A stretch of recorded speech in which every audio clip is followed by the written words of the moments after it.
चलो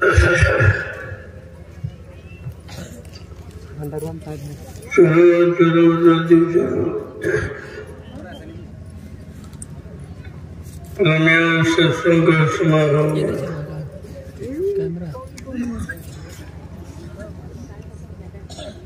आज नए वर्ष का शुभ दिन है। हमेशा जीवों को अपने मन में सोचना चाहिए, जब साल की शुरुआत है तो अच्छे काम से शुरुआत करनी चाहिए, ताकि पूरा इस वर्ष आपका सही गुजरे। कोई परेशानी, कोई मुसीबत, कोई आपत्ति, कोई बीमारी महामारी न ले पाए। जब आप नए वर्ष की शुरुआत किसी अच्छे काम से करोगे तो आपका समय अच्छा निकलेगा। इसीलिए संत महापुरुषों ने नए वर्ष की शुरुआत प्रार्थना पाठ और भजन से करेगा। जब प्रार्थना करोगे तो मालिक तुम्हारी फरियाद को सुनेगा, लेकिन मन बुद्धि चित्त को निर्मल, गंदगी में कोई पूजा कोई प्रार्थना स्वीकार नहीं होती। जब आप गंदे खान पान करोगे, गंदी संग सेवत में रहोगे, गंदे कर्म करोगे तो आपका जीवन खराब होगा। और आज इस कलयुग में इस पर कोई ध्यान नहीं देता। अभी निरंतर इंसान परेशानियों में बनता चला है। नई बीमारी, नई परेशानी, नए दुख, नई तकलीफें तरह तरह की आपको परेशान कर रही है। क्यों आप जीवन की शुरुआत करना नहीं जानते? जीवन तो सभी जीते, लेकिन हमको मानव जीवन किस तरह से जीना है, किस तरह से निकालना है, किस तरह से व्यतीत करना है। जब आप सत्संगों में आओगे तो मानव जीवन के बारे में आपको सही दिशा, सही रास्ता, सही ज्ञान मिलेगा कि हमें क्या करना चाहिए। हम ऐसे कर्म करें, ऐसा खान पान करें जिससे मानव जीवन में कोई कठिनाई, कोई परेशानी न हो। चाहते तो सभी कि अच्छा समय निकले, लेकिन जब अच्छे कर्म करोगे तब तो अच्छे समय निकलेगा। कर्म आप खराब करते हो, कर्म पान खराब करते हो, संग सोबत खराब कर दो तो समय अच्छा कैसे? तो महापुरुषों ने जीवों को सही सच्चे रास्ते पर चलने के लिए उन्होंने रास्ता बताया कि आपके जीवन के 3 रास्ते हैं। सत्संग करो, सेवा करो और भजन करो। जब ये 3 रास्ते आप समझ लोगे, अपना जीवन इन्हीं रास्तों पर चलाओगे, निकालोगे, तो आपका मानव जीवन सुख में। सुख ऐसे नहीं मिलता, सुख पाने वाले कर्म करने चाहिए। शांति ऐसे नहीं मिलती है, शांति पाने वाले कर्म करने चाहिए। आज का मानव कर्मी तो खराब करना और अच्छे सच्चे कर्मों की जानकारी देने वाला कोई है। जो तुम्हें अच्छा लगता है उसी को अच्छा कर देते, ऐसा नहीं है। वो तो सिद्धांतों के अनुसार अच्छा क्या है, बुरा क्या है, पाप क्या है, पुण्य क्या है, शुभ क्या है, शुभ क्या है, अगर इसकी सही जानकारी मिल जाए तो जीवन में दुख आने का कोई सवाल ही नहीं। दुख तो आपके पास बटन नहीं सकता। जिन्होंने गुरु के वचनों को माना उन्होंने अपने मानव जीवन को सार्थक बना। बाकी समय से समझ में नहीं आया। इसीलिए कहा भाई करिए नित सत्संग बाधा सकल मिटाए, फिर ऐसा अवसर ना मिले दुर्लभ नर्तन पाए। कहा हर रोज प्रतिरोज सत्संग करो। सत्संग किया जाता है, सुना सुनाया पढ़ा पढ़ाया सत्संग नहीं है। और सुनने पढ़ने का कोई लाभ नहीं, लाभ तो करने का। जब करोगे तो लाभ मिलेगा। सुनकर भूल गए, पढ़ के भूल गए तो उसका कोई लाभ नहीं। तो तुम करते यही हो, क्योंकि सत्संग किया जाता तुम कहते सुना जाता और तुम सुनने तक सीमित रहे और सत्संग को कानों का विषय बना के रखा। सत्संग मन का विषय। जब सत्संग वचनों को मन को पकड़ाओ तो मन में शांति है, मन की भ्रांति दूर होगी। जैसे भ्रांति दूर हुई वैसे आप में सच्चाई पाने का ज्ञान हो जाएगा। सच्चाई कहाँ? जो तुम सोचते हो बोलते हो सच्चाई नहीं है। सच्चाई तो कुछ और है। जब सत्संगों में आ गई तो कहते हैं सत्य की जानकारी। जब सत्य का संग करोगे तो सत्य की जानकारी। सत्संग का मतलब कोई गाना बजाना नहीं है, कोई कथा वार्ता सुनना दोहराना कहना नहीं है। वो तो संत महापुरुषों की वचन वाणी है, जिसने जीवन में उतारी उसको सत्संग आनंद सत्संग का लाभ मिला। और जो पढ़ते पढ़ाते सुनते सुनाते रह गए उन्हें कुछ नहीं मिला। इसलिए अन्य युगों में कथा वार्ता रखी गई शुभ कर्मों की। तो शुभ कर्म क्यों कराए जाते थे? उसकी वृत्ति उसका भी अर्थ आपको नहीं बताया गया, ना उसका लाभ बताया गया कि शुभ कर्मों का लाभ क्या है। कहा जब शुभ कर्म करोगे तब तुम्हें संत महापुरुषों की पहचान, उनकी आप पहचान करो, क्योंकि ये शरीर उनकी पहचान नहीं है। उनकी पहचान है आंतरिक साधना, जिन्होंने अंदर में साधना की और उस मालिक को पाया, ये उनकी पहचान है। और शरीर की पहचान सबकी एक समान है, लेकिन जो अंदर में जो सच्चा ज्ञान है वो तो महापुरुषों के द्वारा मिली, जिन्होंने संत महापुरुषों का संग किया उन्होंने उस सच्चाई को प्राप्त कर लिया, बाकी नहीं गए। तो इसलिए कलयुग में संत महापुरुषों ने सत्संग को जारी किया। अन्य युगों में नहीं था। अन्य युगों में केवल शुभ कर्मों की क्रियाएं थी, जो शरीर इंद्रियों से पूजा पाठ है, तीर्थ है, व्रत है, हवन जब कभी गंगा स्नान, ये शुभ कर्म शरीर इंद्रियों से क्यों कराए गए? जिससे आपका तन शुद्ध हो, मन शुद्ध हो, इंद्रियां शुद्ध हो, खान पान शुद्ध हो, तुम्हारे कर्म शुद्ध हो।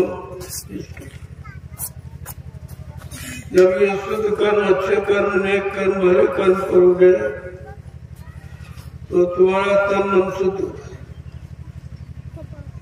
तो आप संत महात्माओं को पहचाने लगेंगे। इसके पहले आप नहीं पहचान सकते। जब तक तन मन इंद्रियां शुद्ध नहीं होगी तब तक आप महात्माओं को नहीं पहचान सकते। क्योंकि महात्माओं की पहचान तो अंदर है, ये बाहर में पहचान नहीं है, इसमें आप फंस जाओगे। ये दाढ़ी वाला लाल पीला कपड़ा है तो भेष है, भेष से कम नहीं बनेगा। भेष तो इस देश का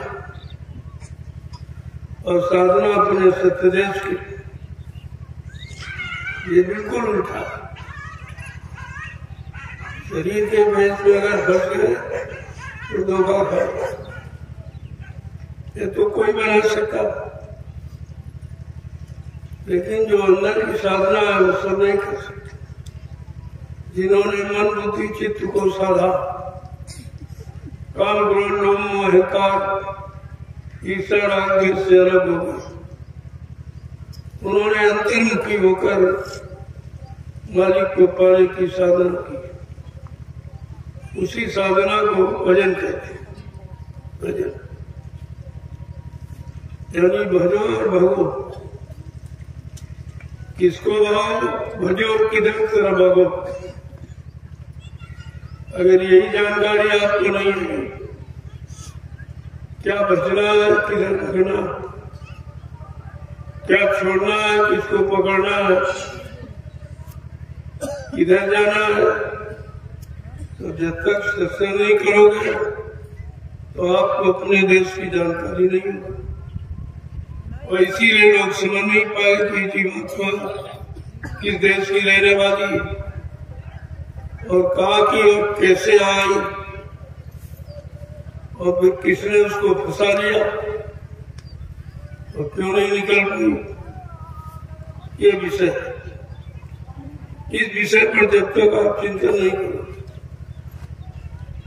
तब तक आपका असली काम नहीं होगा। महापुरुषों ने इसीलिए कहा, करो तुम काज अपना, पराये काज नहीं बसना। तो तुम अपना काम करो और पराये काम में मत बसो। तुम आज तक यही नहीं जानते अपना काम करो। जो ये करते हो शरीर इंद्रियों से तुम्हारा काम नहीं, और इसके अलावा जीव को दूसरा काम बताया नहीं गया।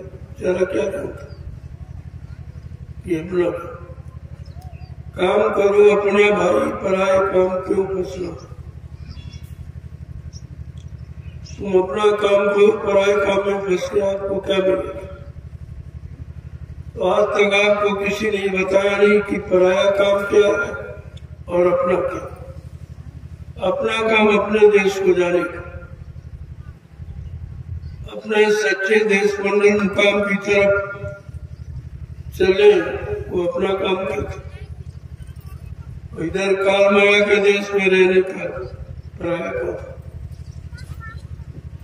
जब हम सब पराये देश में कितने युगों से फंसे पड़े और अभी तक निकल नहीं पाए,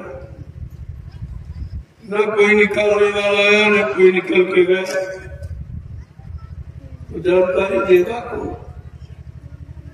जानकारी वही देगा तो काल माया के देश में पाक साहब ने निर्मल पवित्र आया और जीवों को निर्मल बनाने का काम किया। एक तो यहाँ जितनी शक्तियों का इतिहास है सब फंसने वाली शक्तियों का। जिनको तुम भगवान कहते हो वो भी फंसा। जब भगवान फंसा तो इंसान कैसे निकालने वाला भगवान तो आया नहीं, फंसने वाला भगवान। और इसी राजपाट धन दौलत मान सम्मान में फंस के रह गए तो फिर तो इंसान में भगवान में अंतर मिल गया। यही अंतर हमें आपको समझना चाहिए। भगवान का मतलब भाग का मानी निर्माण करने वाला, जो तुम्हारे भाग का नया निर्माण कर दे। इस काल माया के देश में फंसे जीवों को निकाल कर इनकी घर की तरफ मुखातिब करके खड़ा करता। वो भगवान वो जीवों के भाग का निर्माता और जीवों के भाग का निर्माण करके इन जीवों को इनको घर पहुंचाए। तो बात तो समझने की, ये पढ़ने पढ़ाने सुनने सुनाने की बात नहीं, ये समझने की है और करने कराने की। तब कहीं समस्या का समाधान होगा। कौन सी समस्या? जन्म मरण से छुटकारा, ये सबसे बड़ी समस्या। और इस समस्या का हल यहाँ किसी के पास, जो आया रहा मर के चला गया, उसने आपको यह युक्ति नहीं बताई कि मरना तो है, क्योंकि ये देसी मानेगा, इसी मृत्यु लोक कहा गया। ये मृत्यु लोक है, यानी मृत्यु के हवाले हमें आपको सबको एक दिन होना पड़ेगा, इससे कोई बच नहीं सकता। तो हम अपने देश को न चले जहां मृत्यु का कोई जगह नहीं, ना वहां जन्म होता ना वहां मृत्यु होती, ना वहां पाप है न पुण्य है। इस तरह की मिलोनी रचना मानी तुम्हारे देश में, यानी जीवात्मा जिस देश का मंडल की लोग रहने वाली है, वहां ये जन्म मरण कुछ नहीं, ये मृत्यु रोग वाला काम वहां कुछ है ही नहीं। न दुख है न सुख है, न बीमारियां न परेशानियां न तकलीफ है, वहां इस तरह की कोई रचना नहीं। लेकिन ये बात समझ में आ गई तब तक, और बात समझ में आएगी जब कोई समझदार मिले, और समझदार कौन? जिसने खुद समझा हो और समझ बूझ कर जो चला और मंजिल पर पहुंचा हो। ऐसा पहुंचने वाला अगर समझदार बन जाएगा तो तुम्हारा भी काम करा देगा। कहते हैं रोज आता जाता अपने मालिक के पास, रोज आता जाता, इस मृत्यु लोक की खबर वो रोज देता। जीवों की गति क्या है, जीवों के कर्म कैसे, जीवों का खान पान कैसा। वैसी सूचना मिली कहते तो कोई नहीं आ पाएगा। ये तो जो भी कर्म खान पान ये समय रहने का, निकलने वाला तो है नहीं।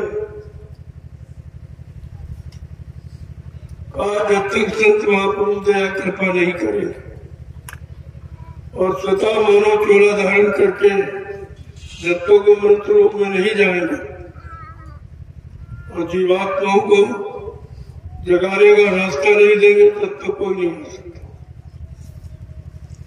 इतना बड़ा ज्ञानी ध्यानी विज्ञानी हो, लेकिन उधर नहीं जा सकता। उधर तो वही जाएगा जिसको उधर के ले जाने वाले मिल जाए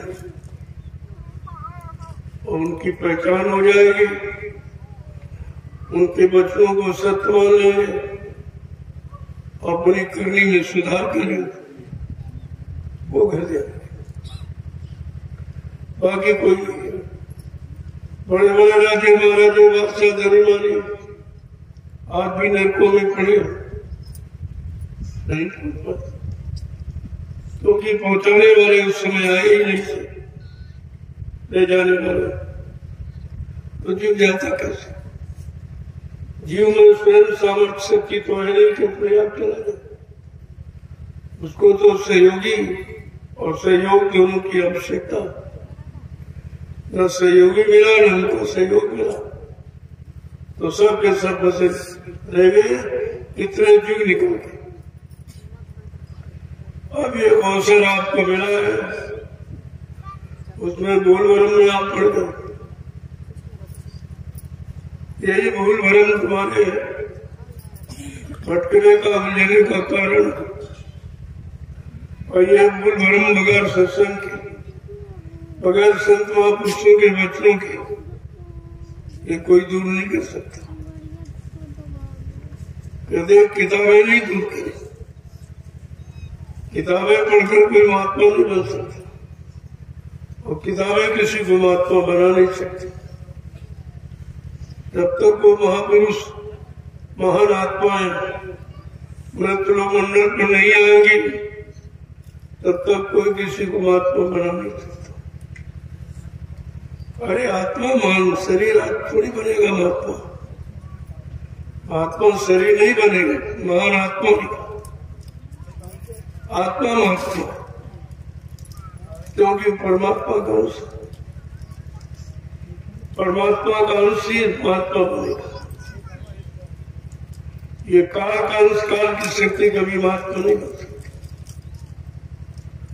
जब महात्मा की कोई पहचान नहीं बताई गई और आपको मालूम नहीं, और ये बाहरी जो झूठी है किसी पहचान में आप फंस गए, कोई दाढ़ी हो, बाल हो, पीला कपड़ा हो, छापा तिलक देने हो, चंदन बंदन का ये महात्मा नहीं, जबकि झूठ है, ये झूठे महात्मा नहीं है, ये तो पाखंड है। और पाखंड कभी आपको सच्चाई तरफ ले नहीं जा सकता, तो झूठ के साथ जुड़ा पाखंड। कहने का मतलब है आज साल का पहला दिन, वैसे सब दिन हो एक समान, दिन तो एक ही समान है, कोई अंतर नहीं है। सूरज निकलता है और पश्चिम पूरब को पश्चिम में डूब जाता है, सुबह और शाम, सुबह शाम, रात और दिन ये असली है, बाकी नया पुराना कुछ नहीं। आप अपने भावनाओं के अनुसार कहते हो नया साल, नया साल में क्या अंतर, क्या जो कल था वही आ गया। सूरज से दिन माना जाता और सूरज न हो तो रात हो जाती, ये तो सूरज पर आधारित है। सूरज इन दोनों का आधार है, रात और दिन का। रहेगा तो दिन चला जाएगा, अब उसे तुम नया करो चाहे पुराना करो। ये तो आपने अपनी एक पहचान, ये 7 दिन होते हैं, सप्ताह में 12 महीने होते हैं, साल में 365 दिन होते हैं, एक वर्ष में, ये तो आपकी गणना गिनती है। लेकिन वजह ऐसा कुछ नहीं, कुदरती है केवल रात होती है, ना उसमें कोई नया ना कोई पुराना।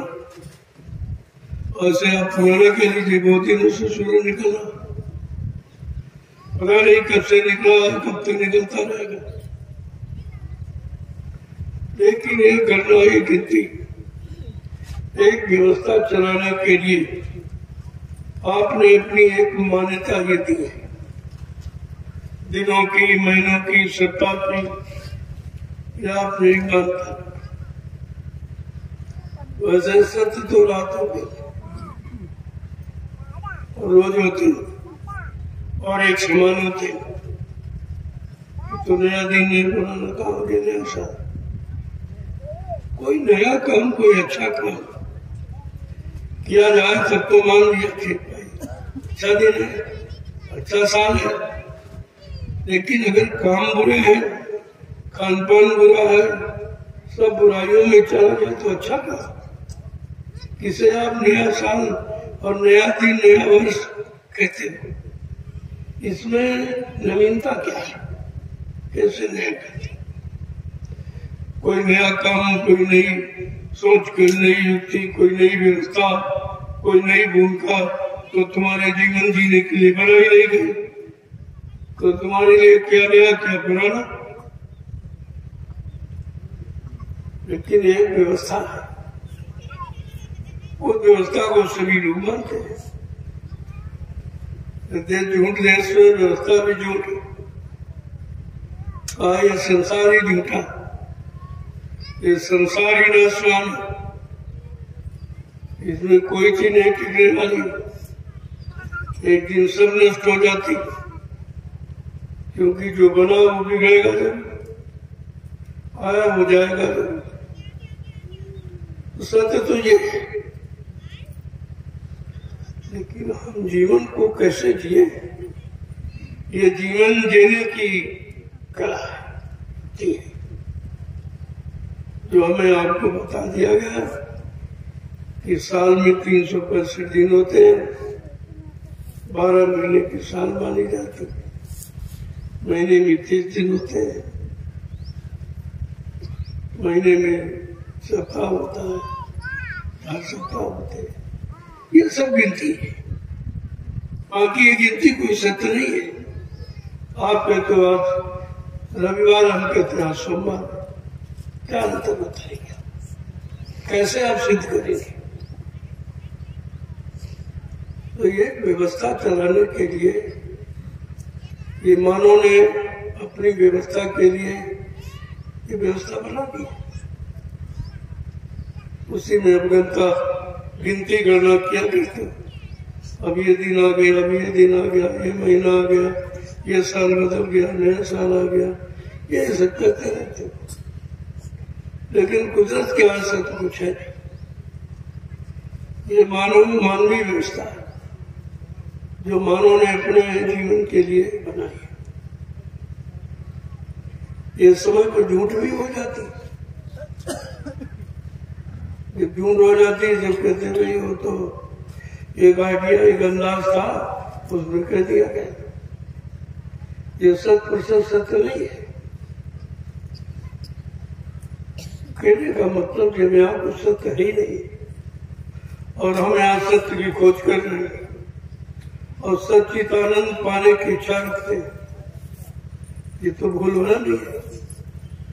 इस भूल भरम को कैसे खत्म किया जाए कि वास्तव में जो हम देख रहे हैं, जो कुछ दो नैनों से देखे, ये काल भोग सब करता, काल ने ये भोग बनाया, ऐसी भोग में सब भुगत रहे और सब भुगत भुगत के मर के चले जा रहे, न भोग खत्म होता न भोग पूरा होता, लेकिन इंसान मर के चला जाता। तो कहा ये सब कैसे समझा जाए? इसे समझने की कोई आधार, कोई युक्ति है कि नहीं है? कहाँ है? कल क्या का अनुभव है? सत्संग, सत्य का संग जब तक नहीं करोगे तब तक आपके जीवन में कुछ नहीं। अब जब सत्य का संग कर लोगे तो झूठ अपने आप खत्म हो जाएगा। ये जिन जो परेशानियां लाने वाले की व्यवस्था है वो सब खत्म हो जाएगी केवल सत्य को पकड़ने पर। जैसे सूरज के निकल पर सारी रात समाप्त हो जाती, पता नहीं कहां चली जाती, और सूरज अस्त हुआ फिर आ जाती। यानी सूरज रात को चटाई की तरह समेट देता, और सूरज जब हम इसमें अपना काम बना लें, ये तो बुद्धिमानी आपकी मानी जा सकती कि हम सूरज को रोक नहीं सकते, रात को रोक नहीं सकते, लेकिन हम इनके साथ जुड़कर अपना काम बना सकते हैं और यही करना चाहिए। अब हम इस तथ्य पर पहुंचे कि हम इनको रोकने की शक्ति नहीं है, लेकिन इनके साथ मिलकर हम अपना काम बना सकते हैं। इनके साथ जुड़ जाओ, अपना काम करोगे। रात के साथ जुड़ के तो काम नहीं करोगे, तो दिन के साथ जुड़ के काम कर लिया और रात के साथ जुड़ के आराम कर लिया, बस इतना लाभ मिल सकता है। बाकी ये तुम्हारे बस के नहीं है कि तुम दिन को ना होने दो, रात को ना होने, ये नहीं। तो धीरे धीरे जब सत्संगों में आओगे अब आपको जीवन और जीवन का जीना और जीवन किस लिए मिला, ये सब जानकारी आपके पास है। फिर आप जीवन को जीना निकालना भी समझ लोगे और जीवन का मुख्य लक्ष्य प्रभु प्राप्ति है, वो भी आप कर लो। अब प्रभु प्राप्ति त्योहार सब करा नहीं सकते, वो तो जिसने पाया वही मिला सकता। जिसने पढ़ा है वो पढ़ के सुना देगा, लेकिन जिसने पाया है वो प्राप्त करा देगा। अब आपके विचार होने चाहिए, हम किसकी खोज करें। कहा तो ये गया, गुरु कोई खोज करो भाई, और बिन गुरुनाम कोई नहीं पाए। ऐसे समझ सदगुरु की खोज करो जिसने अपनी जीवात्मा को जगा के परमात्मा से मिला दिया, और रोज उसके दरबार का दरबारी हो।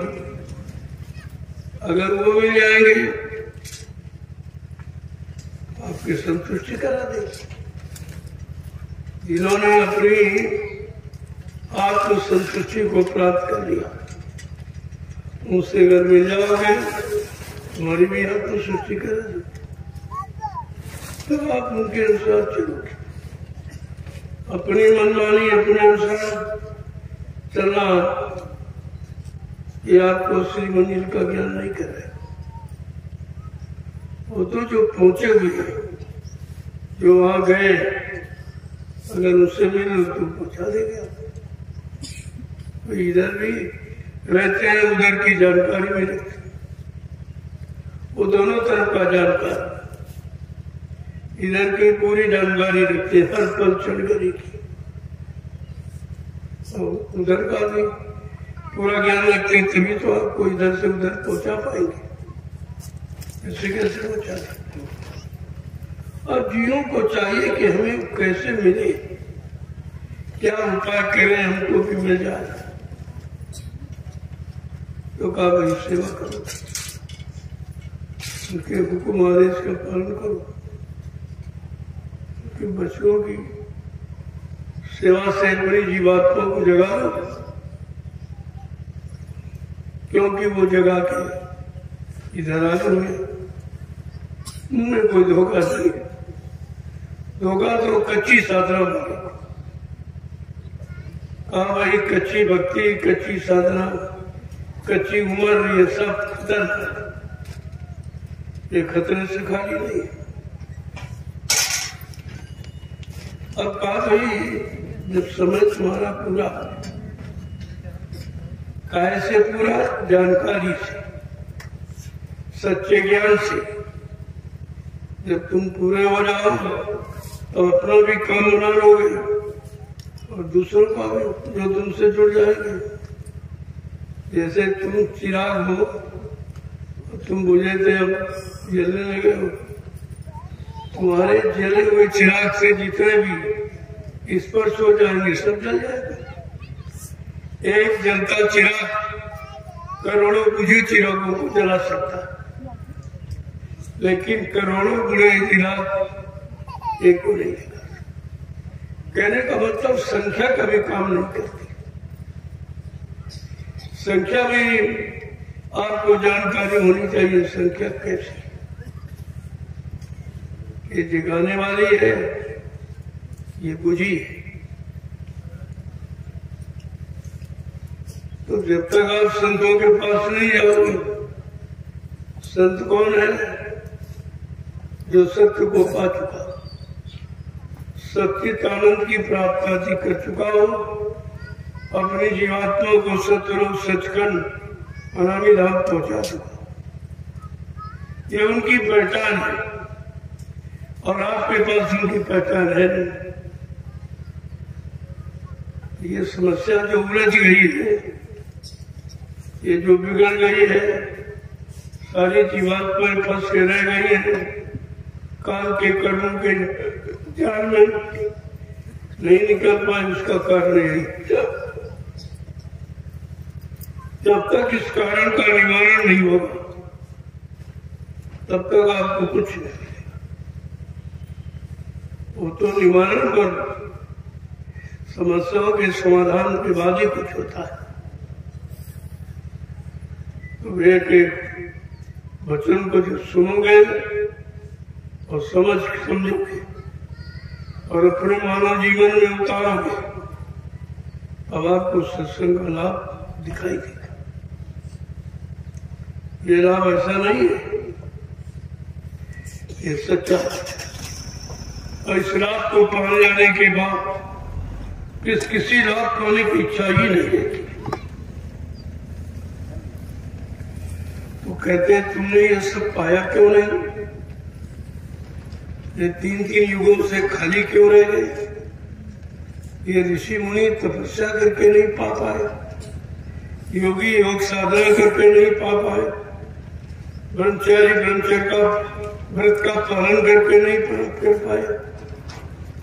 अवतारी शक्तियों ने करो तुम सोई, सतगुरु कहे करो तुम सोई, सतगुरु कहे करो तुम सोई, सतगुरु कहे करो तुम सोई, मन के चलो मत कोई, मन के कहे चलो मत कोई। देखो कितना साफ साफ बता रहे हैं कि आपने जिस मन का कहना माना उससे कुछ नहीं मिला। आते जाते जाते जाते जन्मते मरते रह गए। तो कहा जरा सतगुरु का कहना मानो। वो क्या बताते हैं, किधर की तरफ इशारा करते हैं? तुम्हारे घर को जाने का रास्ता क्या बताते हैं? कहा जरा उनके वचनों को सुनो। अब दोनों की स्थिति बताएंगे। तुमने मन का कहना माना तो मन ने तुम्हारे साथ क्या किया, तुम्हें कहां कहां फंसा के रखा और कैसे कैसे तुमको भटकाया, ये सब जानकारी देंगे। तब आपको इस मन की जानकारी का पता चलेगा कि मन हमारा असली दुश्मन है। जिसको हमने अपना मित्र माना है वो असली दुश्मन, और दुश्मन का कहना मानकर कोई सुख शांति नहीं पा सकता। कोई अच्छे सच्चे रास्ते पर चलकर अपनी मंजिल नहीं पा सकता। दुश्मन कभी अच्छी सलाह देता है, या तो अपने में फंसाने की सलाह देगा या अपने अनुसार बनाई व्यवस्था में रहने की सलाह देगा। वो कर्म सिखाएगा। तो महापुरुषों ने क्या कहा कि मन का कहना मानकर आपने किया क्या, और मन ये तुम्हारे साथ करता क्या है? अभी तक आप ये नहीं समझ पाए कि मन हमारा हित कर रहा कि हमारा बुरा कर रहा। तो क्या कह रहे हैं? ये भाव में गोते तिलवावे, ये भाव में गोते दिलवावे, ये भाव में गोते तिलवावे, ये भाव में गोते दिलवावे, और सतगुरु से बेमुख करवावे, सतगुरु से बेमुख करवावे। कहते मन ने क्या किया तुम्हारे साथ और तुम समझ नहीं पाए। कहते हैं भवसागर में गोते लगवाता, इसी भवसागर में रहने की प्रेरणा देता है। ऐसे ऐसे कर्मों में लगाता रहता है कि जिससे भवसागर से तुम्हें कभी छुटकारा हो। कितना हमारा तुम्हारा भाई दुश्मन है, और सदगुरु से अलग करवाता। उनकी तरफ जाने नहीं देता। अगर सदगुरु के पास जाएगा तो सत्य का रास्ता बता देंगे, वो झूठ से निकाल देंगे, फिर कोई जीव हमारे यहाँ नहीं रहे, तो मतलब है काल भगवान का देश ही खत्म हो जाएगा। आगे क्या कह रहे हैं, एक एक चीज को कैसे समझाएं। काल चक्र में डाल घुमावे, काल चक्र में डाल घुमावे, काल चक्र में डाल घुमावे, काल चक्र में डाल घुमावे, मोह जाल में बहुत फंसावे, मोह जाल में बहुत फंसावे।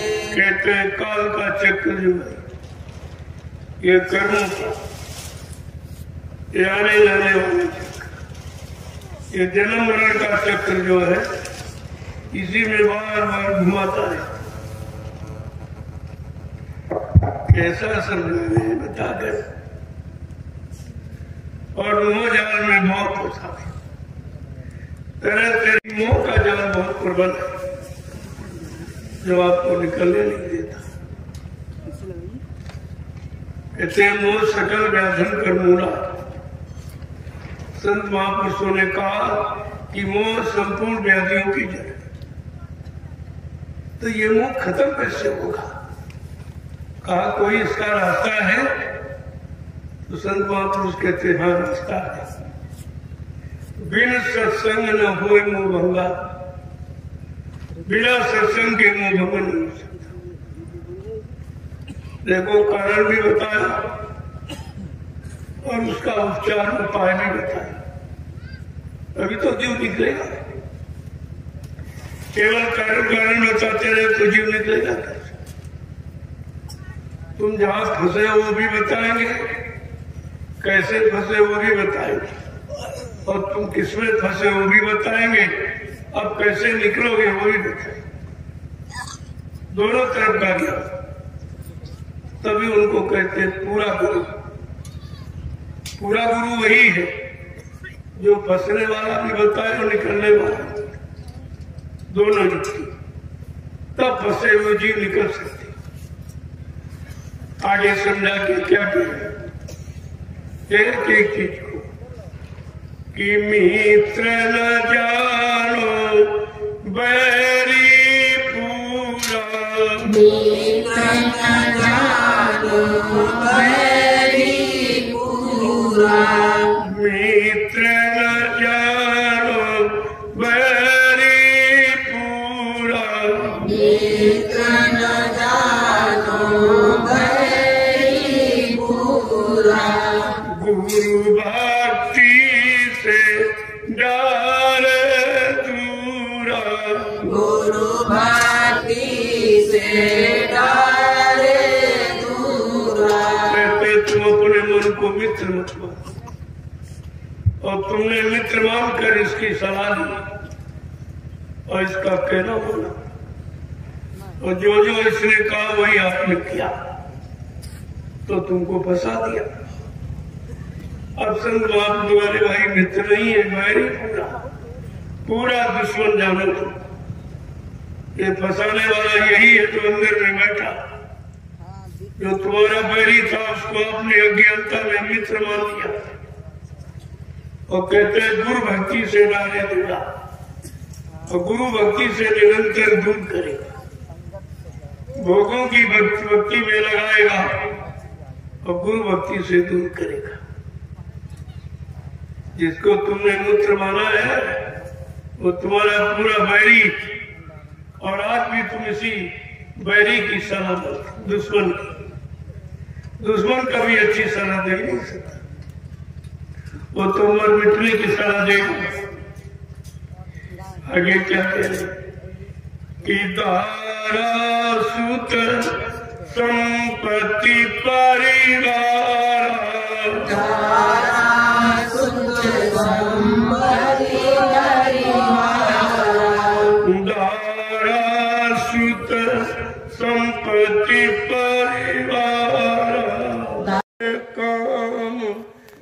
क्रोध की धारा, धारे काम क्रोध की धारा। मन की एक एक काली करतूत बता रहे कि जिसको तुमने मित्र माना, अपना सलाहकार माना, और उसी की सलाह से जो जो कर्म किए उसी में आप फंसे पड़े हो। कहा वो किसमें फंसा था? दारा माने स्त्री, सुत माने बेटा, धन दौलत और परिवार, बस इतने में आपको फंसा है। ये है फंसने के स्थान, जिनको तुमने अपनी सुख सुविधा का स्थान माना है, ये फंसने का। क्या कह रहे हैं?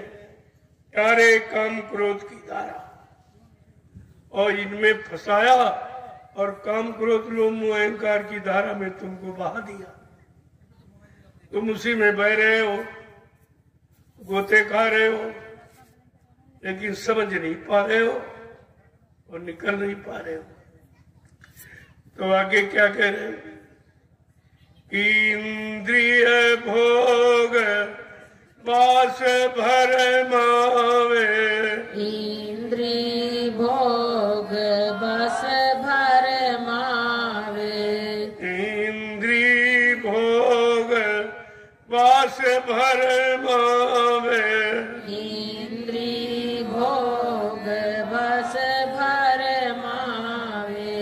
भक्ति विवेक नाश करवावे, भक्ति विवेक नाश करवावे। क्या करे महापुरुष कि मन और क्या कर रहा है? इंद्रिय भोग वासनाओं में बार बार भरमाता है, बार बार इसी में लगाकर तुम्हारी शक्ति का एहसास करता रहता है। और क्या कह रहे हैं कि भक्ति और विवेक इनका नाश करा देता। जो तुम्हारे अंदर में भक्ति के भाव, बुद्धि में विवेक के भाव पैदा होते, तुमका नाश करा देता। न ये भक्ति कर पावे, न बुद्धि में विवेक ज्ञान पैदा कर पावे। आगे क्या कह रहे हैं कि सतगुरु प्रीतम मिले न जब तक, सतगुरु प्रीतम मिले न जब तक, सतगुरु प्रीतम मिले न जब तक, सतगुरु प्रीतम मिले न जब तक, कभी न छूटे मन के कौतुक, कभी न छूटे मन के कौतुक। कहते हैं जब तक सच्चा प्रीतम पिया मालिक सतगुरु नहीं मिलेंगे, क्योंकि एक ये प्रीतम मिला जो शरीर में फंसा दिया, इंद्रिय भोगों में फंसा कर शक्ति को नष्ट करा रहा, और एक सच्चा पिया प्रीतम सतगुरु जो तुम्हारी शक्ति को नष्ट होने नहीं देते। कहते कभी न छूटो मन के को, जब तक सतगुरु प्रीतम पिया नहीं मिलेंगे, इस मन के कौतुक से कभी छुटकारा नहीं पा सकते, वो आपको निकलने नहीं देगा। और एक सच्चा पिया प्रीतम सतगुरु जो तुम्हारी शक्ति को नष्ट होने नहीं देते। कहते कभी न छूटो मन के को,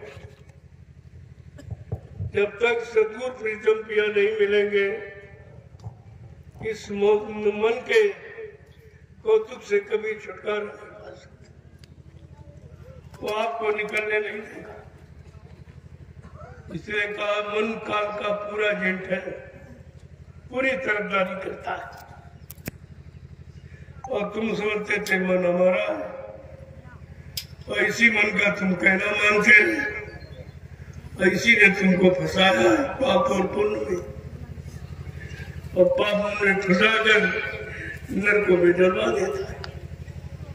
आगे क्या कह रहे हैं कि चल बल मन के कहाँ लगे बरन, चल बल मन के कहाँ लगे बरन, चल बल मन के कहाँ लगे बरन, चल बल मन के कहाँ लगे बरन, ऋषि मुनि कोई जान न मरन, ऋषि मुनि कोई जान न मरन। कह रहे छलबल और कुपट ये मन की करनी है, ये मन की सलाह है जो छलबल प्रपंच आप करते हो और इसी में तुमको फंसा कर। महापुरुष कहते हैं मैं कहाँ तो वर्णन करूं, ये कैसे कैसे तुमको फंसाता है बुरे कर्मों में, पाप कर्मों में, और फिर उसी की सजा दिलाता रहता। तुमने भूल भ्रमवश में इसको अपना मित्र मान लिया। कहते मन तुम्हारा पूरा बैरी है, दुश्मन है, और तुम कभी भी ऋषि मुनि ये भी इसका मर्म नहीं जानता है। मन ने उनको भी फंसा के रखा। 60,000 वर्ष सिंगी ऋषि ने तपस्या की जंगल, और मन ने धोखा दे दिया, उनको फंसा दिया। काम की धारा में फंसा दिया, और इसी काम से बचने के लिए जंगल में छिप गए कि जब समाज में इज्जत परिवार में रहेंगे नहीं तो काम से बचे। अरे काम और क्रोध की धार में बहाने वाला मन तो तेरे साथ जंगल में गया, वो तो तेरे साथ ही है। तूने छोड़ा क्या है? जिसे छोड़ना चाहिए वो तो तेरे साथ है, और हमेशा तेरे साथ 24 घंटे रहता, और तू उसी की सलाह मानता है और कहता ये खराब वो खराब पड़ोसी खराब। ये तू झूठ कह रहा है। ये कभी नहीं कहता कि मेरा मन खराब। अगर ये तुम कहने लगो जान लो तो फिर मन से छुटकारा पाने की कोशिश करो कि इस मन का कभी कहना नहीं मानेंगे, इसकी सलाह कभी नहीं मानेंगे, इसके अनुसार कभी कोई काम नहीं करेंगे और इसके अनुसार चलेंगे नहीं। बस ये अगर धारणा तुम्हारे अंदर आ गई तो इस बारी मन दुश्मन से बचो। क्या कहते हैं, जब ऋषि मुनि इसका वर्णन नहीं समझ पाए और सिंगी ऋषि, पारा ऋषि जैसे बड़े बड़े ऋषि मुनि फंस गए, नहीं निकल पाए, उनके मन ने उनको जंगल में धोखा दिया, गुफा के अंदर बैठे तब भी धोखा दे दिया। तो कहा तुम बचोगे कैसे?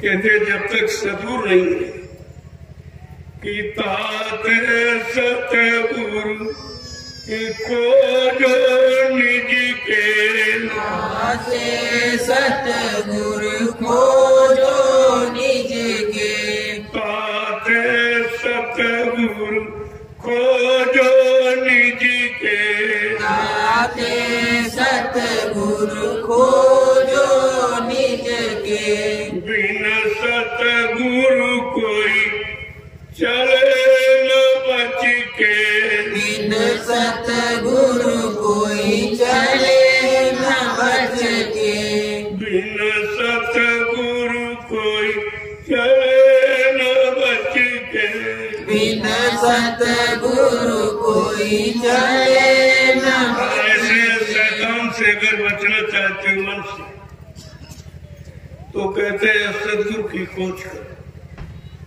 जो तुम्हारे निजी सुधार, निजी कल्याण के लिए आई, तुझे मन से बचाने के लिए आई, मन की बुरी आदत हरकतों से छुटकारा दिलाने आते, ऐसे सदगुरु की खोज करो। और बिना सदगुरु के कोई इस मन से बच नहीं पाया। आगे क्या कह रही है? कि सतगुरु सम प्रीतम नहीं कोई, सतगुरु सम प्रीतम नहीं कोई, सतगुरु सम प्रीतम नहीं कोई, सतगुरु सम प्रीतम नहीं कोई, मन मलिन को धोवे कोई, मन मलिन को धोवे होई, मन मलिन को धोवे होई, मन मलिन को धोवे होई। सदगुरु के समान तुम्हारा सच्चा रक्षा, सच्चाई कैसी सच्चा प्रिया प्रीतम कोई नहीं। ये तो सब नकली और सब तुमको फंसाने वाले और तुमको खराब करने वाले। तुमने उनको मान लिया कि हमारा प्रिया हमारा प्रीतम। अगर तुम्हारा प्रिया प्रीतम होता तो तुम्हें खराब थोड़ी करता, तुम्हें अच्छा रखता। वो खराब करके ही तुम्हारा प्रिया बना। जो खराब करके प्रिया बना वो कैसा प्रिया है, कैसा स्वामी है, कैसा मालिक है जो तुम्हें खराब कर रहा, नष्ट कर रहा। कहा ये जीव की अज्ञानता नहीं समझ आया और फंस गया। कहा जब सच्चा प्रीतम सदगुरु मिलेंगे इस मन को धोएंगे। तुम मन को पानी साबुन से नहीं धो सकते क्योंकि मन दिखाई नहीं देता, अंदर बैठा। और जितने गंदे काम सब मन की सलाह से आप करते हो, इसका मतलब इसमें कितनी गंदगी होगी। अरे भाई गंदी सलाह देने वाला करना होगा वही तो देगा। चोर चोरी की सलाह दे सकता है। ऐसे गंदगी जिसमें भरी है वो गंदी सलाह देता और उसी की सलाह मानकर आप गंदे हो गए और इसी गंदगी कारण तुम यहां से निकल नहीं पा रहे। तो कह रहे हैं कि मन मलिन को धोवे वो सदगुरु प्रिया प्रीतम तुम्हारे गंदे मन की गंदगी को साफ करते। उनके पास सत्संग का साबुन, नाम का साबुन और सत्संग की दरिया, सत्संग जल और नाम का साबुन लगा कर किस गंदगी मन को साफ कर देते धीरे धीरे। जैसे जैसे तुम गंदे हुए हो उसी तरीके से तुम्हें साफ करें। पहले काम से निकालेंगे भी क्रोध की गंदगी से। काम की गंदगी सबसे प्रबल है और काम की गंदगी आपको की निकालेंगे, फिर क्रोध की, फिर लोभ की, फिर मोह की, फिर अहंकार। धीरे धीरे सब गंदगी तुम्हारी साथ।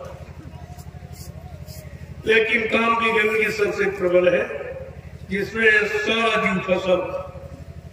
ये 4 खान 84 लाख जो योनिया है, जिसम शरीर, ये सब काम में ही और काम से शक्ति की रचना है तो सबसे प्रबल है। अगर काम की निरंतर पूर्ति हो जाए तो मोह पैदा हो जाए, अगर पूर्ति न हो तो क्रोध पैदा हो। ये काम इतना खतरनाक, अगर इसकी पूर्ति करो तो मोह बढ़ जाएगा, फंस जाओगे, निकल नहीं पाओगे। अगर पूर्ति न करो तो क्रोध आ जाएगा। ये तो सबसे बड़ा नुकसान करने वाला। इसको सदगुरु प्रिया प्रीतम अपने सत्संग रूपी जल से और नाम रूपी साबुन से लगाकर उसकी गंदगी साफ। आगे क्या कह रहे हैं देखो, एक वचन किस तरह से कि मेरा भाग उदय हुआ भारी, मेरा भाग उदय हुआ भारी, मेरा भाग उदय हुआ प्यारी, मेरा भाग उदय हुआ प्यारी।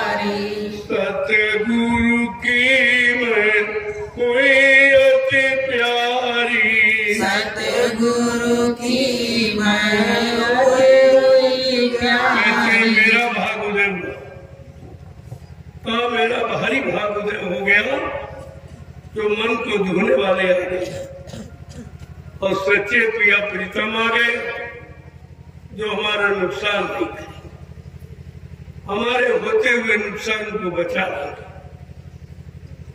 ऐसा प्रिया प्रीतम। और ये प्रिया प्रीतम मिला संसार का नकली, इसने खराब कर दिया। ये खराब करके ही प्रिया बना तुम्हारा, जो खराब करके बना निरंतर खराब कर रहा। हम अज्ञानता व तुलसी को प्रिया प्रीतम मालिक माने, यह धोखा। कहते कि वो सच्चा प्रिया प्रीतम मिलने पर तो तुम्हारे मन की सारी गंदगी को अपने सत्संग रूपी जल से और नाम रूपी साबुन लगा के साफ कर देंगे। आगे क्या कह रहे हैं? कहा मेरा भारी भाग उदय हुआ, जो सच्चे प्रिया प्रीतम मिल गए और निश्चय मेरे मन की गंदगी को समाप्त कर दी। मन मलिन को धोमे वही, और कोई नहीं हो सकता। और मैं सदगुरु की प्यारी हूं, जो उन्होंने मुझे अपना लिया, अपना सच्चा प्यार जो भोगों से रहित है, जिसमें भोगों की गंदगी नहीं है, बिल्कुल विशुद्ध प्यार है, शुद्ध साफ करने वाला। आगे क्या कह रहे हैं? कि जगत जीव कहा जाने महिमा, जगत जीव क्या जाने महिमा, जगत जीव क्या जाने महिमा, जगत जीव क्या जाने महिमा, वेद पुराण न जाने गरिमा, वेद पुराण न जाने गरिमा, वेद पुराण न जाने मर्मा, वेद पुराण न जाने मर्मा, सतगुरु कहे करो तुम सोई, सतगुरु कहे करो तुम सोई, मन के कहे चलो मत कोई, मन के कहे चलो मत कि संसार के जीव जल जीव, ये संसार के जल जीव बेचारे क्या महिमा, सदगुरु की महिमा क्या जाने, और नाम के जगह नाम की महिमा क्या जाने। क्या कह रहे हैं? कि वेद पुराण न जाने गरिमा, जिनको सर्वस्व ज्ञान का भंडार माना गया है, 4 वेद 6 7 18 पुराण, कहा ये तो मर्म भी नहीं जानते, तो उनकी गरिमा को, उनके मूल परम सिद्धांत को ये बिल्कुल नहीं जानते। आगे क्या कहें? कि ज्ञानी जोगी सब थकी हारे, ज्ञानी जोगी सब थकी हारे, ज्ञानी जोगी सब थकी हारे, ज्ञानी जोगी सब थकी हारे, सतगुरु महिमा कोई न विचारे, सतगुरु महिमा कोई न विचारे, ये ज्ञानी और जोगी भोगी सब, ये कुछ नहीं, ये सब उसी तक सीमित है। ये भी नहीं अपने मन को संतुष्ट कर पाए, ये भी अपने मन को 5 साल निर्मल पवित्र नहीं बना पाए, क्योंकि इनको सत्संग का जल नहीं मिला और सदगुरु के जगह नाम रूपी साबुन को नहीं पाया, तो गंदगी कैसे निकालते? ये भी बेचारे नहीं कुछ कर पाए और कहते कि सदगुरु महिमा कोई न विचारे। सदगुरु की महिमा को कोई के किसी के विचार में भी नहीं आई। ये कैसी महिमा है, कैसा अनोखा लाभ देने वाले, जो लाभ किसी ने दिया नहीं है, बताया नहीं है आज तक। मन की गंदगी किसी ने बताई नहीं, मन पूरा बैरी दुश्मन है भी नहीं बताया, और सब इस मन के अधीन पड़े रहे और मन को अपना मित्र मानते रहे और मन धोखा करता रहा। आगे क्या कह रहे हैं समझा कि तात सतगुरु शरण पुकारूं, ताते सतगुरु शरण पुकारूं, ताते सतगुरु शरण पुकारूं, ताते सतगुरु शरण पुकारूं, आरती उनकी नित्य प्रतिधारूं, भारत उनकी नित्य प्रतिधारूं। से सदगुरु की शरण पाने की पुकार होगा। सदगुरु की शरण मिल जाए, उनकी दया मिल जाए, तो हम सब गंदे कमजोर जीवों का कुछ भला कुछ कल्याण हो जाए। और जहां तुमने पुकार लगाई वहां तो कोई सुनने वाला नहीं था। तुम्हारी चिंता को और जिनको सुनाते रहे उनके पास कुछ था नहीं, वो तुमसे ज्यादा फंसे पड़े। तुम तो बड़ा भोगों की गंदगी में फंसे हो, वो तो मान सम्मान सामान की गंदगी में फंस गए। क्या कह रहे आगे समझाते कि आरती करूं प्रेम से जबई, आरती करूं प्रेम से जबई, आरती करूं प्रेम से जबई, आरती करूं प्रेम से जबई, कुल परिवार तरे मेरा तबही, कुल परिवार तरे मेरा तबही। कहते प्रेम से उनकी आरती कर और तुम्हारा कुल परिवार सब पार हो जाए, सब जीव परिवार के घर अपने घर चले जाए। जब तुम सदगुरु की आरती प्रेम प्यार मोहब्बत से करोगे और 5 साल निर्मल पवित्र होकर, तब वो तुम्हारी आरती स्वीकार होगी और उसका फल ये तुम्हारा कुल परिवार सबका तरण तारण हो जाएगा। आगे क्या कह रहे हैं? आरती विधि अब करो सिंगारा, आरती विधि अब करूं सिंगारा, आरती विधि अब करो सिंगारा, आरती विधि अब करूं सिंगारा। सतगुरु स्वामी हुए दयाला, सतगुरु स्वामी हुए दयाला, सतगुरु स्वामी हुए दयाला, सतगुरु स्वामी हुए दयाला। तरह तरह के श्रृंगार,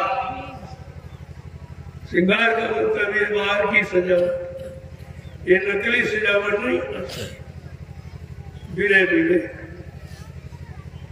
असली तो ये कहते कि विधि तरीके तौर से अपने अंतःकरण को सजाकर 5 साल निर्मल पवित्र बनाकर उनकी आरती करो, तब ये सदगुरु स्वामी जो दयाल दया करने आए हैं तुम्हारे पर दया करेंगे। वो दया से आप वंचित नहीं रहेगा। आगे क्या कहते कि राधा स्वामी परम दयालु, राधा स्वामी परम दयालु, सतगुरु स्वामी परम दयालु, सतगुरु स्वामी परम दयालु, करियारत मुन वानिहार, करियारत मुन हुआ निहालु, करियारत मुन वानिहार, करियारत मुन हुआ निहाल, सतगुरु कहे करो तुम सोई, सतगुरु कहे करो तुम सोई, ओ मन के कहे चलो मत कोई, मन के कहे चलो मत कोई, सच्चे दाता दयालु सतगुरु, उनके अतिरिक्त कोई दयालु नहीं, कोई कलयुग के जीवों पर दया नहीं कर सकता, कोई इन जीवों की संभाल नहीं कर सकता। वो तो कलयुग में आधार केवल सदगुरु का है। कहते कि करियारत हुआ निहार, जिन्होंने अंतःकरण को शुद्ध करके मन बुद्धि चित्त को पवित्र करके जिन्होंने अंतर में आरती की है, आत्मा ने विनती प्रार्थना विनय भरी की तड़प की, उनको निहार कर दिया, यानी उनको पार कर दिया, उनका कल्याण हो गया। वही पार जाते जो पाक साफ पवित्र हो जाते हैं वो पाक जाते हैं, और बोधों की गंदगी में रहने वाले यहीं पर बार बार जन्म लेते रहते, जन्मते मरते रहते। ऐसे जीवों का कभी भला नहीं होता, इसलिए आपको आप भोगों की गंदगी नहीं लपेटनी। अब उस गंदगी को लपेट के आपने देखा क्या मिला? जो पहले तुमसे आए वो नहीं पा पाए, बेचारे खाली मन के चले गए, लेकिन उन्होंने इसकी गंदगी का बयान नहीं किया कि चलो हम तो इस गंदगी में फंस गए, जीवन खराब कर बैठे, लेकिन तुम अपने जीवन को खराब मत करो। ये शिक्षा माँ बाप ने नहीं दी, जबकि उसी में फंसे, माँ और बाप दोनों उसी गंदगी में फंसे और उसी गंदगी में फंसकर दुख उठाया, लेकिन अपने बच्चों को उसी गंदगी में फंसने का प्रयास करते और कहते मेरा कर्तव्य, मेरे भी गंदगी में फंसाने का कर्तव्य, ये सफाई में ले जाने का कर्तव्य नहीं, अच्छाई की तरफ खड़ा करने का तुम्हारा कर्तव्य नहीं है, परमात्मा की तरफ यानी प्रेरित करना तुम्हारा कर्तव्य नहीं है। नहीं बेचारे, जबकि संत महापुरुषों ने कलयुग में कितना लाभ दिया कि अगर बेटी भक्त हो जाती तो 16 कुल तार देती, अगर बेटा भक्त हो जाए तो 8 कुल को तार देता। इतना बड़ा लाभ इस कलयुग में है गुरु भक्ति का। जिसने गुरु भक्ति की उस स्त्री ने 16 कुल अपने था, 8 अपने ससुराल के, 8 मायके के। इतना बड़ा लाभ गुरु भक्ति का है। और तुम्हें तो सतगुरु भक्ति का अधिकार मिला, तुम्हारी तो कितनी बड़ी महिमा गाई जाए वो कब है, लेकिन तुम उस महिमा को रख ही नहीं पाए, उस महिमा को संभाल के न रख पाए न उस पर चल पाए। कितना बड़ा लाभ है, बेटा अगर भक्त हो जाए तो 8 कुल तार दिखा। कितना बड़ा लाभ है, इस लाभ को कोई सुन, ये लाभ तो रुपए पैसे से भी मोल नहीं होता। गुरु भक्ति का इतना बड़ा लाभ अन्य भक्ति का ये लाभ नहीं है। न सतयुग में हरि भक्ति का ये लाभ था, न न त्रेता में राम भक्ति का ये लाभ था, न द्वापर में कृष्ण भक्ति का ये लाभ था, तो कलयुग में गुरु भक्ति का लाभ। कितना बड़ा लाभ आपको मिला, तो तुम कर ही नहीं पाते। ये भक्ति भी सरल बहुत है। उसने तो बेचारे जंगलों में हजारों वर्ष तपस्या करके उल्टे टके रहे, कि नंगे रहे, ये कुछ खाया नहीं पिया, शरीर को सुखा दिया, हड्डियों को गला दिया, लेकिन मिला कुछ नहीं, क्योंकि वो जड़ भक्ति थी। वो नाम तो आपको मिले, हरि नाम मिला, सीताराम मिला, राधा कृष्ण मिला, लेकिन ये जड़ भक्ति रह गई आपके। अब तो वो चले गए। जिन्होंने सामने उनके रहते उनके हुक्म आदेश का पालन किया, उनको तो लाभ मिला क्योंकि वो चेतन भक्ति थी। लेकिन शरीर चले जाने के बाद जड़ भक्ति हो जाती, फिर जड़ भक्ति आपको लाभ नहीं दी। आजकल युग में चेतन भक्ति आ गई, लेकिन बेचारा भूला भटका जीव अब भी जड़ भक्ति में जुटा पड़ा, उसी में अहंकार कर रहा भक्ति करने का। भक्ति माने सेवा, आदेश पालन। तो आदेश पालन सेवा मुर्दे की करोगे कि जिंदे की करोगे? अरे भाई जिंदगी का आदेश मानोगे और उसका मतलब यानी सेवा करोगे तो जिंदा लाभ देगा, और मुर्दे की सेवा करने से क्या लाभ होगी? मुर्दे की सेवा, सीताराम सीताराम चिल्ला रहे, इन्हें भी नहीं मालूम कि सीताराम कब आए थे, और लाखों वर्ष हो गए शरीर छोड़ के गए, और तुम शरीर से उनकी सेवा करना चाहते हो, तो सीताराम तो मिले नहीं, तो तुमने नकली फोटो बना ली, नकली फोटो रख ली, पत्थर की कागज की। हाँ भैया तो चगंदा पुनियंदा ताते मच गई हजारों, यहाँ तो धुंध मची गई। कोई नहीं पूछता है कि जड़ क्या है, चेतन क्या है, कौन सी भक्ति करे लाभ मिलेगा, तो ये भी नहीं कोई पूछता है, और न कोई जानने की इच्छा रखता है। और बताओ तो इतने हठी है कि वो मानते नहीं। तो न मानने का परिणाम क्या है? विनाश। जो जो नहीं माना सही सच्ची अच्छी बात समय की, उसका विनाश। और फिर ये दोबारा मनुष्य शरीर में लगा, फिर आपको नहीं मिलेगा।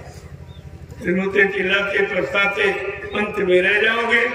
समय निकल गया, समय निकल पूरी का पछताना, समय से चूक है तो पछताने से क्या मिलेगा?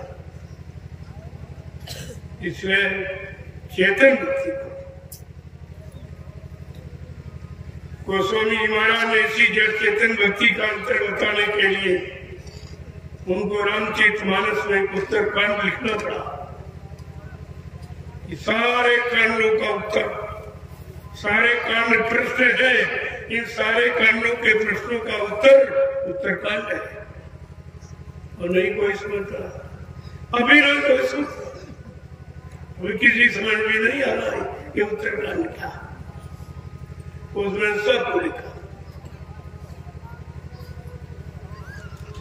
भक्ति ऐसी कीजिए जान सके नहीं कोई, जैसे मेहंदी पाप में लाली रही थी कोई। भक्ति करना कोई खेल नहीं है, खाने की धारा, ये सरल नहीं है, बहुत कठिन बात। जिसने अपने भाव विचारों की सारी शक्ति किसी के प्रति अर्पण कर दी, उसकी भक्ति कहलाती। भक्ति को व्यवहार का सामान इकट्ठा करना, प्रयोग करना, ये भक्ति का नाटक है, ये नहीं है। और इसी नाटक में सब जुटे पड़े, इस नाटक में सब अटके, तो कहते ना अटक, नाटक ना अटक, इसमें अटक मत, नाटक नहीं अर्थ कर पाए, संधि विच्छेद नहीं कर पाए उसको। उमा कामा इन्वर्टर्स का में नहीं लगा पाए, कहाँ लगाना चाहिए, तो अर्थ समझ में आ जाएगा कि बात बेचारे कहते नाटक, इसमें अटक मत, कुछ नहीं है, झूठ है। ये अटकने माने ये रुकने का, मारने का, कुछ पाने का इसमें है नहीं, ये नाटक है। नहीं बात समझ में आए लोगों को, और आज भी सब नाटकी थे, सब नाटक से कुछ मिलना नहीं है। रात भर तो आप मंत्री राजा बन गए और सवेरा वो है न कोई मंत्री न कोई राजा, वही आप न कोई गुरु न कोई चेला। ऐसी भक्ति से लाभ क्या जब गुरु ने परमात्मा को पाया नहीं और चेले को कैसे परमात्मा की प्राप्ति करा देगा। स्वयं भोगों से अलग हुआ नहीं, स्वयं अखंड ब्रह्मचर्य किया नहीं, इंद्रिय निग्रह हुआ नहीं, तो आपको ये सब कैसे कराएगा।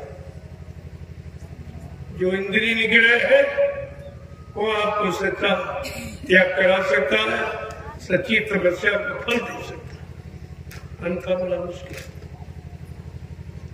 आपको अभी शुरुआत कराई जा रही, जो कहा लगाम लगाम, घोड़े के लगाम लगा दी जाती है तो सोच जाता है कि हमको इस लगाम के अनुसार चलना रुकना है,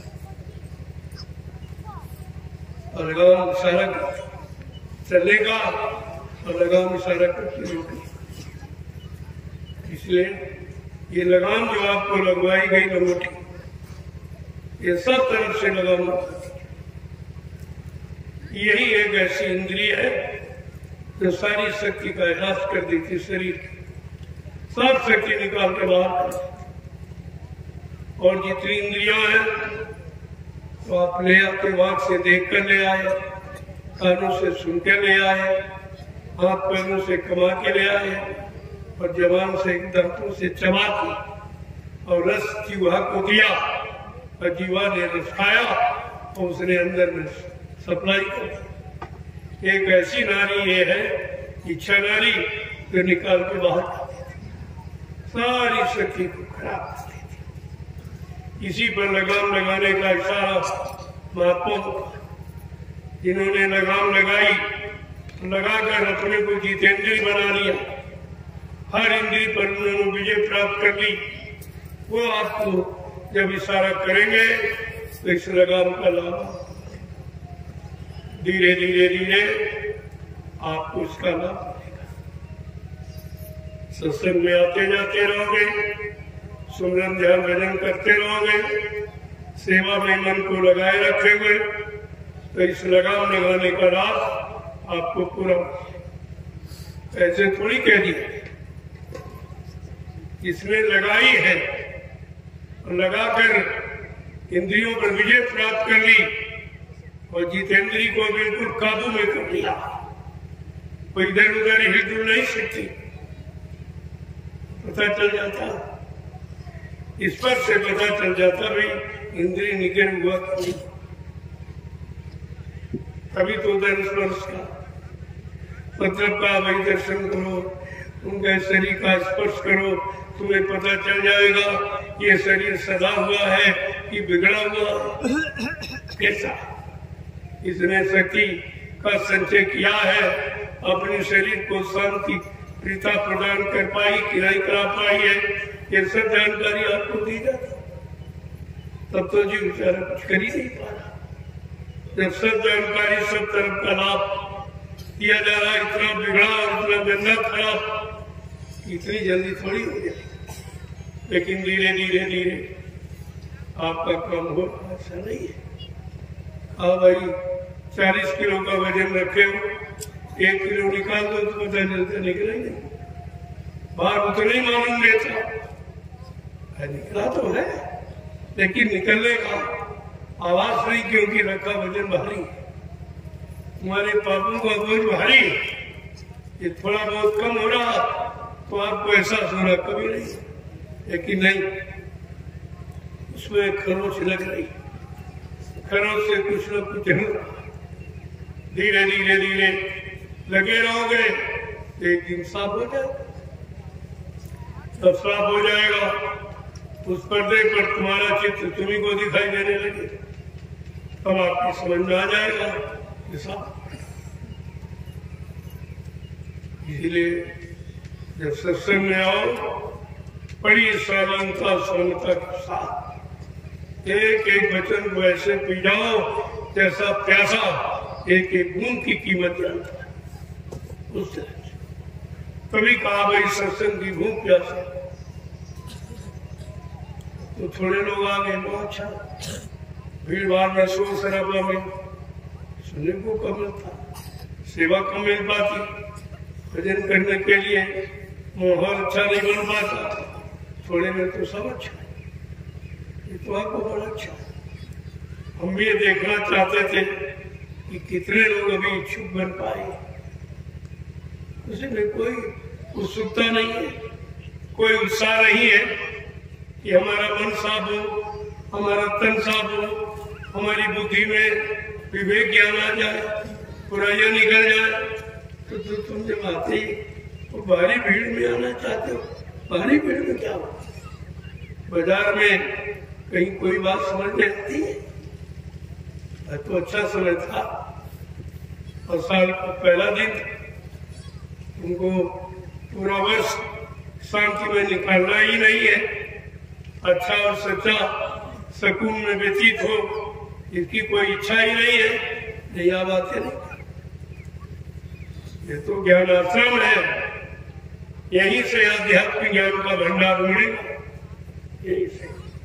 यहीं से बांटा जाएगा, यहीं से लोगों को मिलेगा। ये ऐसे नामांकन नहीं कर दिया, कुछ ना कुछ हर जगह का महत्व, हर नाम का महत्व होता है। जय गुरुदेव, जय गुरुदेव, जय गुरुदेव। नाम किसका? जय गुरुदेव। नाम किसका? प्रभु का प्यारा नाम। तो आप खड़े हो, देखो ठंड का समय थोड़ा पहले से आपको फुर्सत की दी जाए। अब आप दूर दराज से चल के आए हो, आपके अंदर इच्छा है कि साल के पहले दिन से शुरुआत हम दर्शन से करें, हम सत्संग वचनों के सुनने से करें, हम भजन करने से शुरुआत करें। देखो तीनों चीजें आपके सामने हैं और इतना अच्छा अवसर फिर आपको मिलेगा कि आगे भीड़ बढ़ती चली जाए, तो भीड़ में आप कुछ कर नहीं पाओगे और हम भी आपसे सुचारू रूप से मिल भी नहीं पाएंगे। आगे जब सैलाब बढ़ेगा तब मिलना बड़ा मुश्किल हो जाएगा। आज मिलने का समय है तो मिलो और मिलने का लाभ प्राप्त करो, आगे ये नहीं मिलेगा। हर सत्संगों में मैंने इशारा किया है कि जितने लोग बैठे हो इसमें से बहुत लोग शरीर छोड़ के चले जाएंगे, उनको अब ये सत्संग, ये आदेश पालन गुरु भक्ति का मौका फिर नहीं मिल पाएगा। आपको अवसर मिला है, उसका लाभ उठाइए। और कम लोग आ गए तो बहुत अच्छा, तो कोई सेवा भी नहीं है, भोजन आपको बना बने उसकी भी चिंता नहीं, नाश्ता सुबह मिलता उसकी भी चिंता नहीं, केवल आपके पास एक ही काम है, भजन करिए। देखो कैसे लाभ नहीं मिलता, जब उसी पर हो निर्भर तो कैसे नहीं काम करते। लोग कहते नहीं किसी काम को करना होता, अरे कहते हाथ धो के पीछे पड़ जाओ, कैसे नहीं होगा। उसी तरह आप गुरु भक्ति करने के लिए गुरु के पीछे, गुरु के वचनों को सिरोधार करके पीछे पड़ जाओ कि कैसे गुरु नहीं काम करेंगे। जब उनके वचनों का हम पालन करेंगे तो कैसे नहीं करेंगे हमारा काम।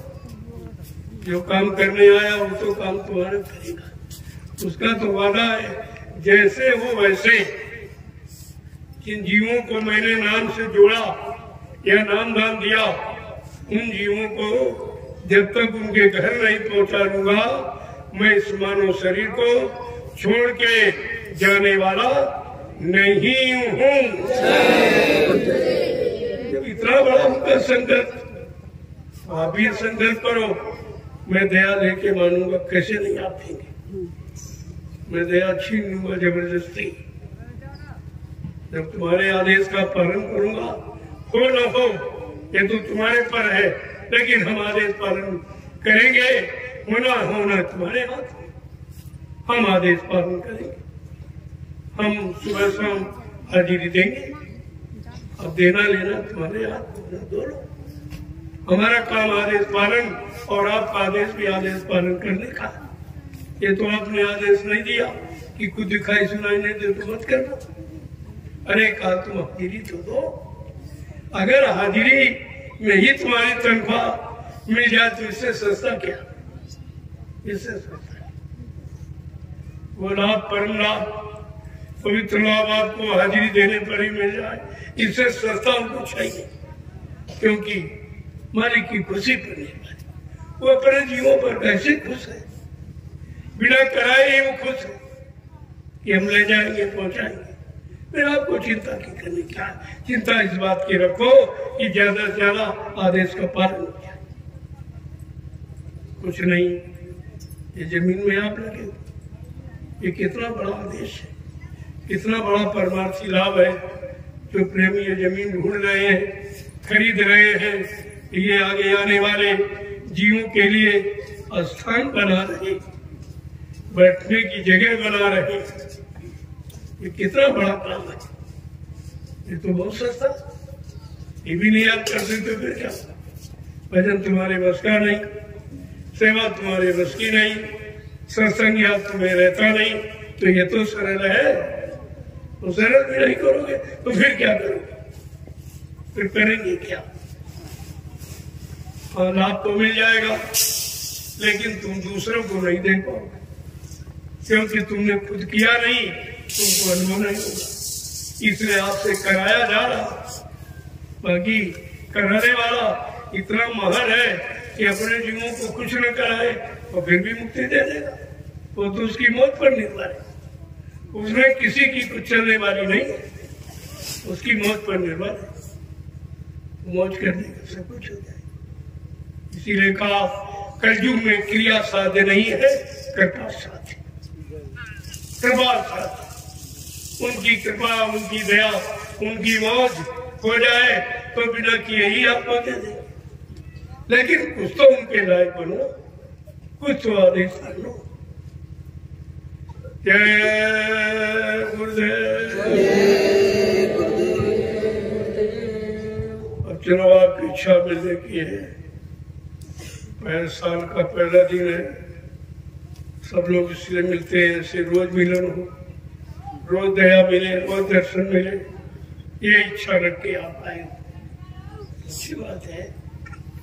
कुछ तो इच्छा आप करने जगी है। अरे इसी इच्छा से काम बन जाए तो इससे सरल क्या, तुम सरल भी नहीं ले सकते हो और कठिन तुम्हारे बस का नहीं, तो तुम भी लोगे कैसे, कैसे पाओगे? दया को कैसे आपने ऐसे दे दी जाए तो आपको विश्वास नहीं, और कुछ करा के तो करना तुम्हारे बस का नहीं, तो फिर कैसे? जय गुरुदेव। चलो बात थोड़े लोग हो, बड़ी शांति से दर्शन का, सत्संग का, भजन का बहुत अच्छा मौका,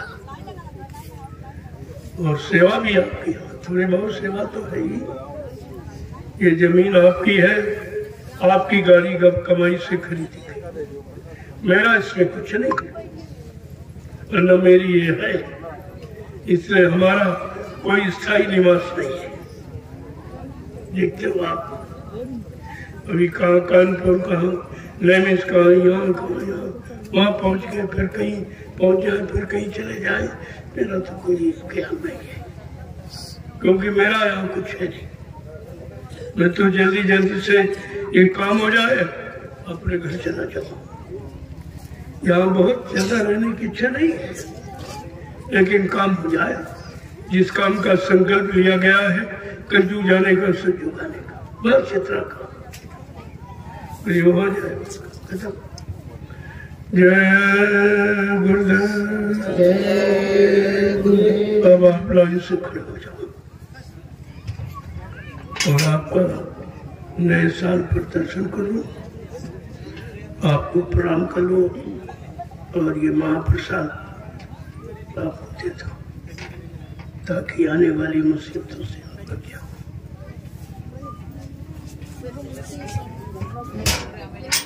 हाँ देखो ये प्रसाद आया हुआ सदगुरु धाम से, आपके आश्रम की भूमि का प्रसाद है ये।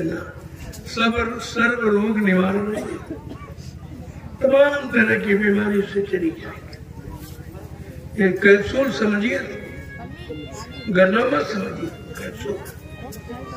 इसको लेके देखिए आप और अभी ले लो और सुबह जब धूप निकले तो बैठ कर पढ़ पेट भर के तमाम तरह की पेट की बीमारियां चली जाएंगी। आपको कितना बड़ा लाभ, गन्ना चूसोगे बीमारी चली जाएगी, जो सेवा दोगे तुम्हारे इसी आश्रम में लग जाएगी। तुम दोनों तरफ का लाभ है, दोनों तरफ का लाभ। ये जमीन खरीदी जा रही उसमें तुम्हारी ये सेवा शामिल कर दी जाएगी और गन्ना देकर तुम्हारा रोग निकाल दिया जाएगा। दोनों तरफ का तो लाभ है, आप ले लेना चाहिए।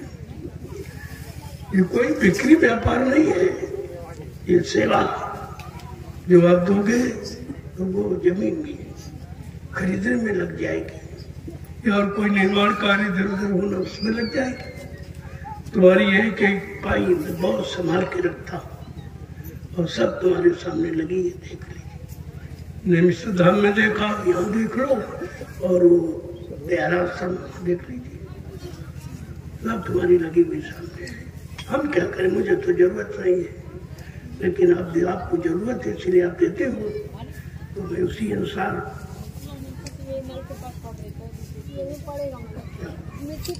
और देखो थोड़ी मिट्टी सेवा है वो भी करो तो ठंडी छूट जाएगी, जाड़ा छूट जाएगा, सेवा भी हो जाएगी, सर्दी भी कम हो जाएगी। तो इसको भी आप कर लीजिए। ये 3 दिन का साधना, ये साधना संबंधी ये कार्यक्रम रखा है 3 दिवसीय, तो इसको उसमें लोगों को आना चाहिए था। मैं देखना चाहता था कितने लोग सत्संग के, साधना के, नए साल के इच्छुक है। पता चल गया कोई नहीं, पता चल गया कोई आई नहीं। अरे चलो बाहर के लोग नहीं है, 5 जिलों के आ जाते तब इतनी भीड़ तो बैठ जगह नहीं मिलती है। केवल सीतापुर जिले के प्रेमी आ जाते तब भी बहुत भीड़ हो जाती, लेकिन ऐसा मालूम पड़ता किसी को कुछ जरूरत ही नहीं है, अभी जबरदस्ती दिया जा रहा है। खैर वो तुम्हारी बात है, मेरा काम मेरा, तुम्हारा काम तुम्हारा। मेरा काम देने का, तुम्हारा काम लेने का। ना लो तो सुन लो, तुम्हारा काम जाने। जय गुरुदेव। चलो आप पहले सेवा करो, थोड़ी सी है, आधा घंटे 1 घंटे की सेवा है, ठंडी भी आपकी छूट जाएगी। सेवा करो। ये सड़नपन से पानी लेते पीते हो, वो स्थान बहुत नीचा है, बरसात में पानी भर जाता है, उसको पूरा कर दो तो आपको पानी पीने का स्थान अच्छा बन जाए। उसको थोड़ा पक्का बना दिया जाए तो नहाने का और कपड़े धोने का सब जगह आपके बन जाए। तो क्योंकि भी मिट्टी सेवा बहुत लोगों ने नहीं किया है, और जिन्होंने की उनकी डबल हो जाए सेवा, और नहीं की उनको मिल जाए। इसलिए चलिए आप 1 घंटा भी मैं भी चलूँगा, ऐसी बात नहीं, मैं भी चलूँगा। चलो आप पहले सेवा कर लो और इस गन्ने, ये गन्ना नहीं, सर्व रोग निवारण है। ये ऐसा कैप्सूल है सर्व रोग निवारण, और आपके सदगुरु धाम में वैसे ये यानी मध्य प्रदेश जिले से लाया गया, बहुत मुलायम है, बूढ़ा भी चूस लेगा, बहुत मुलायम है, बहुत अच्छा है। और आपके लिए रखा गया कि भाई प्रेमी आएंगे उनके लिए कुछ प्रसाद होना चाहिए, ये प्रसाद रूप में आपको मिल जाएगा।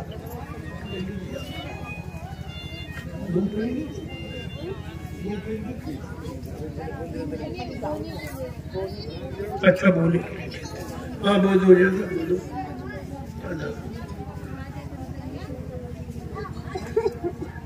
चलो प्रेमी जल्दी चलो। लेला भाई कहाँ से मिट्टी उठानी इनको बताओ। मैं भी भाई आ रहा हूँ वहीं से गाड़ी पे, वहीं आऊंगा, खड़ा रहूंगा, देखूंगा भाई प्रेमी किस तरह की सेवा करते हैं। आदेश पालन करने की होना किसमें। अरे वो दलदलिया भी इसे नहीं पड़ेगी। इसके बाद आओ और भजन में बैठ जाओ। यहाँ भी बैठ सकते हो छाया, इसीलिए मैंने तो थोड़ी छाया, मुझे मालूम था कम लोग आएंगे तो इसीलिए से थोड़ी सी छाया आपकी बना दी गई। भजन करें और बाकी कुछ लोग रावटी टेंट में भी कर सकते हैं, वहाँ भी कर सकते हो। ठंडी का समय है, पहले आप सेवा भी कीजिए, शरीर में गर्मी आ जाए फिर आप भजन करो बैठ कर, ठंडी कम लगे। चलो प्रेमी आ जाती से देर मत करो। ये परमार्थी संधान सेवा मिल गई आपको थोड़ी सी, चलो कुछ न कुछ सेवा आपके लिए बचा के रखी जाती है कि सब प्रेमियों को लाभ मिलना चाहिए। बहुत से प्रेमी बेचारे ये परमार्थी मीटिंग सेवा नहीं कर पाए, नहीं आ पाए, चलो आगे तुमको मिल जाए, उनको भी इसका लाभ मिल जाए। तो आप चलिए वहाँ पर ये मिट्टी डाली जाएगी, मैं भी वहीं पर चलूँगा।